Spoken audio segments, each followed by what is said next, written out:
예수님을 믿기 시작한 후 더 힘들어졌다고 생각하십니까? 그렇다면 인내하십시오. 끝까지 견디는 자가 영생의 면류관을 받는 것입니다. 여러분 환영합니다. 여러분 혹시 예수님을 믿고 천국에 가는 길이 꽃길인 줄로만 아셨나요? 영생의 면류관은 십자가의 고난을 통과한 자에게 주어지는 선물입니다. 예수님께서는 자기를 따르는 제자들에게 이렇게 말씀하셨습니다. 만일 누구든지 나를 따라오려면 자기를 부정하고 자기 십자가를 지고 나를 따르라. 누구든지 자기 목숨을 건지려고 하는 사람은 잃을 것이다. 그러나 누구든지 나를 위하여 자기 목숨을 잃는 사람은 얻을 것이다. 예수님께서는 이 말씀으로 예수님을 따르는 방법을 알려주신 것입니다. 누구든지 그분을 따르고자 한다면 이전에 자기 마음대로 살던 삶을 버리고 예수님이 전부인 삶을 살라는 말씀입니다. 그리고 예수님께서 십자가에서 우리 대신 죽으셨던 것처럼 우리도 자기 십자가에서 예수님을 위해 죽고자 하는 마음으로 그분을 따르라는 말씀인 것입니다. 그리고 이런 사람이 영생을 얻는다고 말씀하신 것입니다. 자기 십자가를 지고 예수님을 따르는 삶에서 자기 마음대로 사는 삶은 더 이상 없습니다. 이전에 자기 마음대로 살았던 삶과 세상적인 기쁨을 추구하던 삶은 이제 포기하셔야 합니다.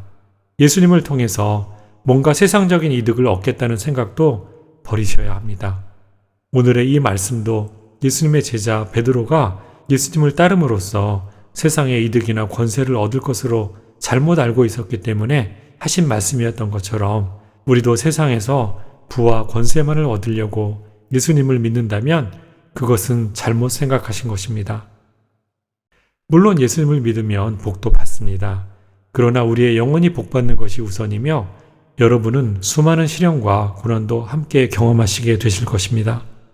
많은 경우에 예수님 때문에 가족과도 등지게 됩니다. 이런 일들이 일어나는 이유는 누군가 당신이 예수님을 믿는 것을 방해하려 하기 때문입니다. 사탄은 당신이 예수님을 믿고 천국에 가는 것을 미치도록 싫어합니다. 그래서 당신이 예수님을 믿고 구원받는 것을 질투하고 당신이 시험에 빠져서 예수님으로부터 떨어져 나가게 하려고 합니다. 한 명이라도 더 지옥에 끌고 가려는 것이 사탄의 심산입니다. 그래서 예수님께서 여러분의 신앙생활이 자기 십자가를 지고 그분을 따르는 길임을 알려주신 것입니다. 심지어 그 십자가는 당신이 그 위에서 예수님을 따라서 죽기를 각오해야 하는 십자가임을 말씀하고 계시는 것입니다. 그리고 그런 사람이 영생을 얻게 된다고 말씀하신 것입니다. 원래부터 십자가는 사형수들의 치욕과 죽음을 의미하는 것이었습니다.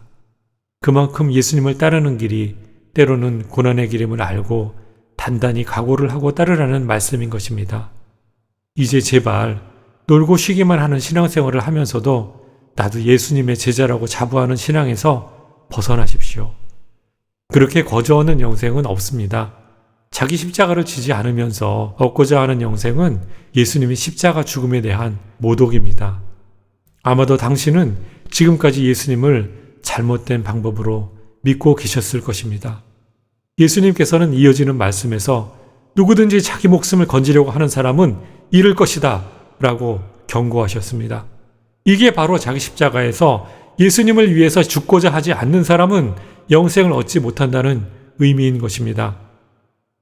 그러나 사랑하는 여러분, 기뻐하십시오. 여러분이 짊어진 힘겨운 십자가는 언젠가 영광스러운 금빛 면류관으로 바뀔 것이기 때문입니다.